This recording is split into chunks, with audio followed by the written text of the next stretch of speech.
Hello and welcome to the BSc part first students. Chemistry paper third की बात कर रहे हैं।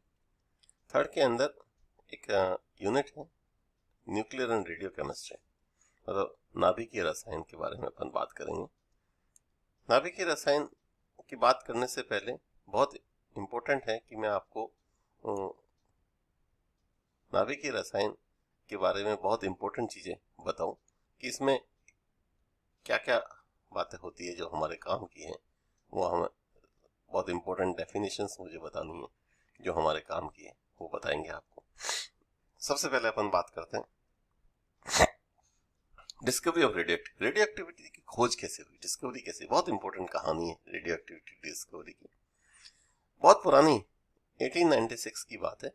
एक साइंटिस्ट हुए थे हेनरी बेकरेल, बहुत फेमस साइंटिस्ट है, नोबेल प्राइज विनर साइंटिस्ट है। उन्होंने एक यूरेनियम के खनिज को जो अपने पास रखा तो उन्होंने ये अनुभव किया कि इसके अंदर से कुछ किरणें बाहर निकलती हैं और वो ये किरणें फोटोग्राफिक प्लेट को खराब कर देती हैं। ये सबसे पहले उन्होंने अनुभव किया। उन्होंने देखा कि इसके अंदर से कुछ किरणें निकलती है जो यूरेनियम अणु के नाभिक से निकलती है किरणें, और उन्होंने फिर प्रपोज किया कि यूरेनियम नाभिक अस्थायी अनस्टेबल अस्थायी होता है और पार्टिकल जो बाहर निकलते हैं वो energy to become more stable, मतलब अस्थायी नाभिक से विकिरण बाहर निकलने के बाद जो नया नाभिक बनता है वो कुछ ज्यादा स्थायी होता है।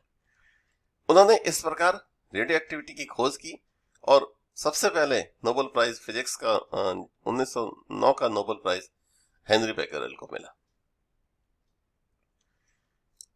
डिस्कवरी ऑफ रेडियो एक्टिविटी के बारे में आगे काम किसने किया? देखो 1898 में पीरे क्यूरी और मेरी क्यूरी ने दो नए तत्वों की खोज की, एक पोलेनियम और दूसरा रेडियम, दो नए तत्वों की खोज की और इस खोज के लिए इनको नोबेल प्राइज मिला। ये दोनों रेडियो एक्टिविटी शो करते हैं।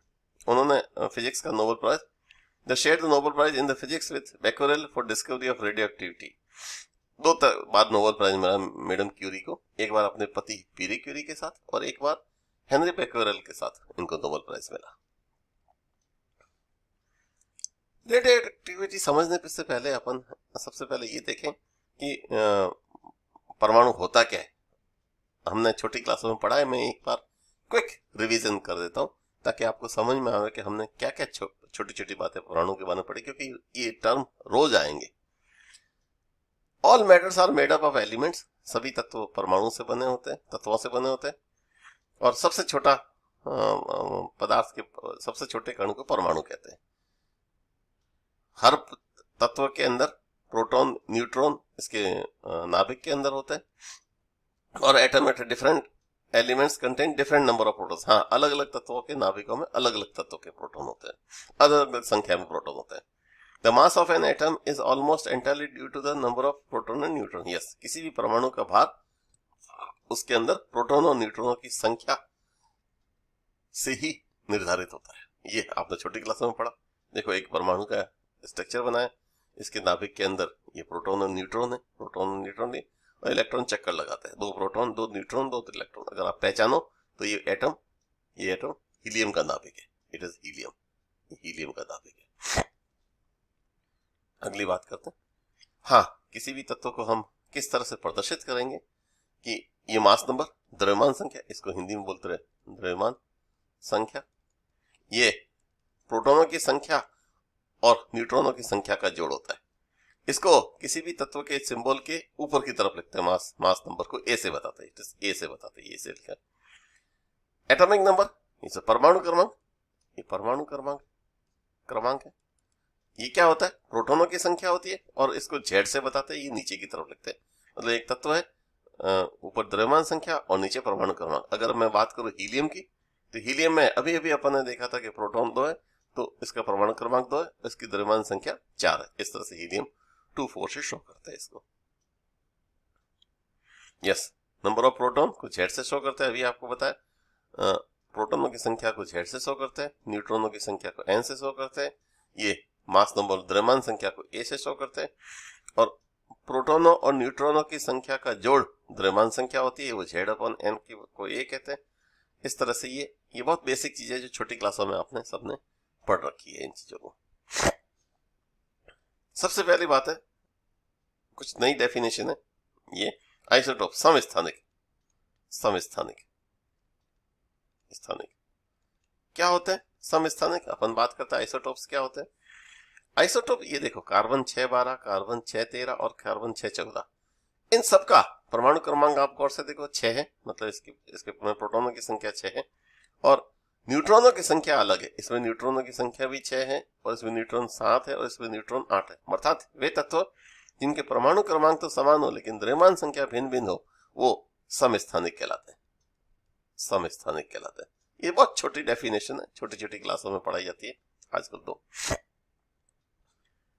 आइसोबार समभारिक, इसके अंदर आप गौर से देखो, आइसोबार के अंदर परमाणु क्रमांक अलग है लेकिन द्रव्यमान संख्या समान है। वे तत्व जिनके परमाणु क्रमांक भिन्न भिन्न हो लेकिन द्रव्यमान संख्या समान हो, आइसोबार कहलाता है।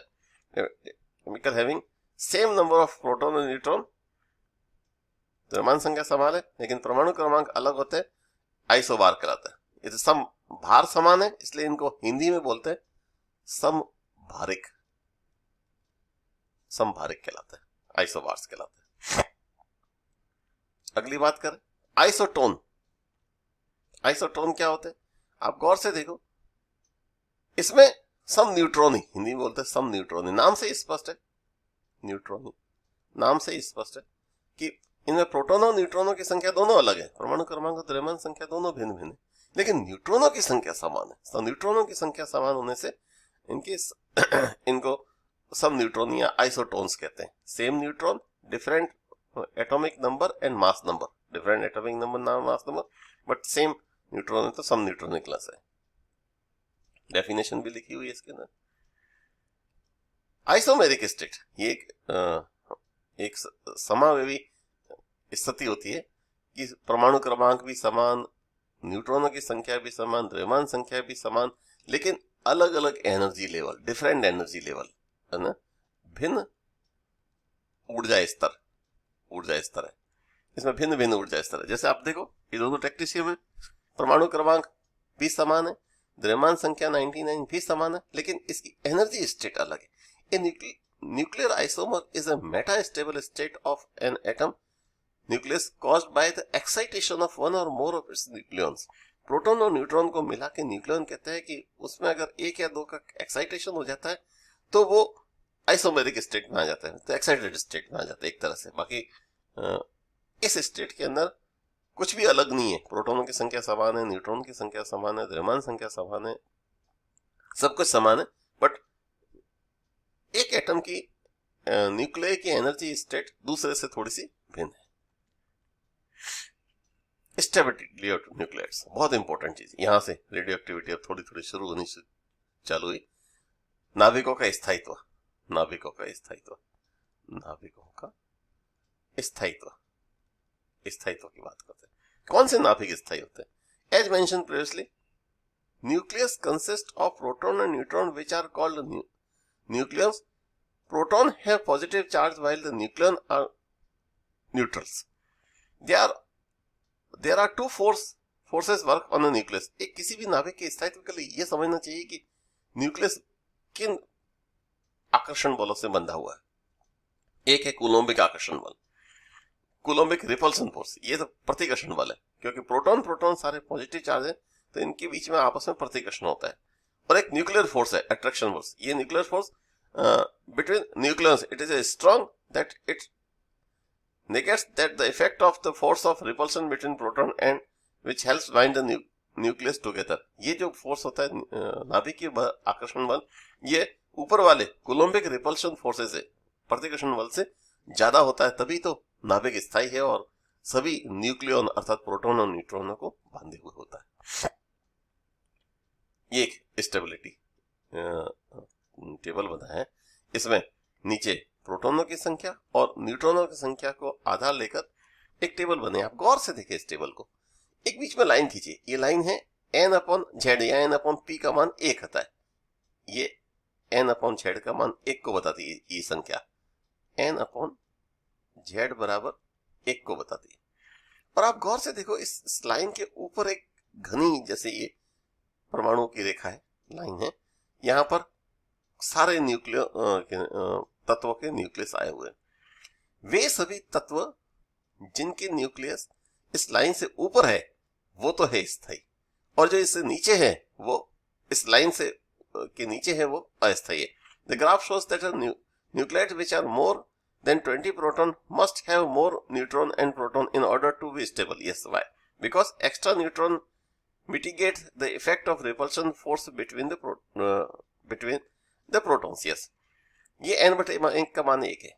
वह नाभिक जिसमें न्यूट्रॉनों की संख्या प्रोटोनों की संख्या से अधिक होती है वो नाभिक स्थायी होते हैं। अर्थात इस लाइन से ऊपर आने वाले सारे नाभिक स्थायी है, इसके नीचे आने वाले सारे नाभिक अस्थायी। अब इस बेल्ट है, ये जो बेल्ट दिख रहा है आपको, ये बेल्ट दिख रहा है, इस बेल्ट से और ऊपर या इस बेल्ट से नीचे वाले जो नाभिक है ये सारे नाभिक, ये जो देख रहे हैं ये नाभिक और ये नाभिक, ये सारे अस्थायी है। ये तुरंत विघटित होकर स्थायी नाभिक में बदलते हैं। मतलब इनके अंदर बीटा डीके होता है, आगे बजा के बात करेंगे, और ये अलग तरह से अल्फा एमिशंस के कारण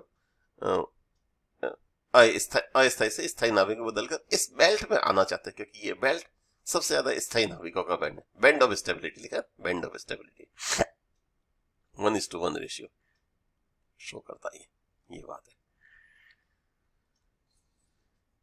स्टेबिलिटी ऑफ न्यूक्लियस क्या कहता है?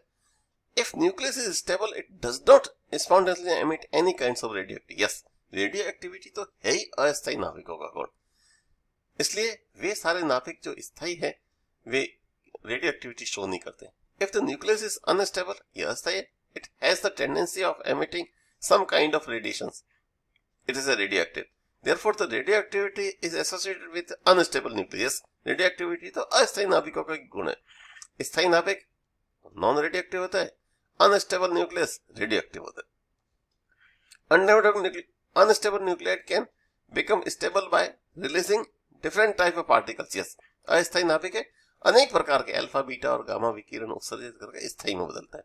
The process of called of radioactive decay and the element which undergo this process are called radioactive isotopes और रेडियोएक्टिव न्यूक्लियस। इस प्रक्रिया को रेडियोएक्टिव डीके कहते हैं, रेडियोएक्टिव क्षय कहते हैं, और नए रेडियोएक्टिव समस्थानिक इसके अंदर बनते हैं। Radioactive decay, types of radioactive decay. Radioactive decay कितने तरह के होते हैं इसको बहुत डिटेल में पढ़ेंगे। अल्फा डीके, बीटा पार्टिकल का डीके, पॉजिट्रॉन का डीके, गामा रेडिएशन का decay, electron capture reaction, fission reaction, खूब सारे रिएक्शंस हैं, ये सब अपने कोर्स में अपन आगे पढ़ेंगे। सबसे पहले अपन बात करते हैं कि अल्फा डीके क्या होता है। Alpha basically radioactive nuclei eject alpha particle in order to reach the stable state. This decay occurs only in the heavy nucleus. जिनका परमाणु क्रमांक 83 से ऊपर होता है उनमें अल्फा न्यूक्लियस का डीके होता है। कैरेक्टरिस्टिक ऑफ अल्फा पार्टिकल का क्या करते हैं? ये हीलियम का न्यूक्लियस है, हीलियम का न्यूक्लियस है, 2 प्रोटॉन और 2 न्यूट्रॉन इसके अंदर होते हैं। इसके ऊपर पॉजिटिव चार्ज होता है कि हीलियम प्लस टू इस पर पॉजिटिव चार्ज होता है। Can travel a few inches through the air, क्योंकि बहुत भारी होता है इसलिए थोड़ा सा ट्रेवल कर सकता है। Can be stop by sheet of paper और क्लोथिंग, बहुत पतली शीट से भी इसको रोका जा सकता है। ये अल्फा पार्टिकल्स है। अल्फा पार्टिकल को बताया एक नाभिक है, उसने अल्फा कण को त्यागा तो इसके परमाणु क्योंकि अल्फा कण का परमाणु क्रमांक 2 और द्रव्यमान संख्या 4 होती है, तो इसके परमाणु क्रमांक में 2 से कमी हुई, द्रव्यमान संख्या में 4 से कमी हुई और एक एनर्जी रिलीज हुई। इस तरह से ये अल्फा पार्टिकल बना। एग्जाम्पल है यूरेनियम थोरियम में बदला। इस तरह से ये एक तरह की रिएक्शन हुई। आज अपन ने इतना ही पढ़ेंगे। अगली बार अगले टर्न पर अपन और डिटेल में रेडियोएक्टिविटी को पढ़ेंगे। आप भी इसको गौर से पढ़ें और अब अपन कंटिन्यूस पढ़ाई शुरू करेंगे। Thank you very much.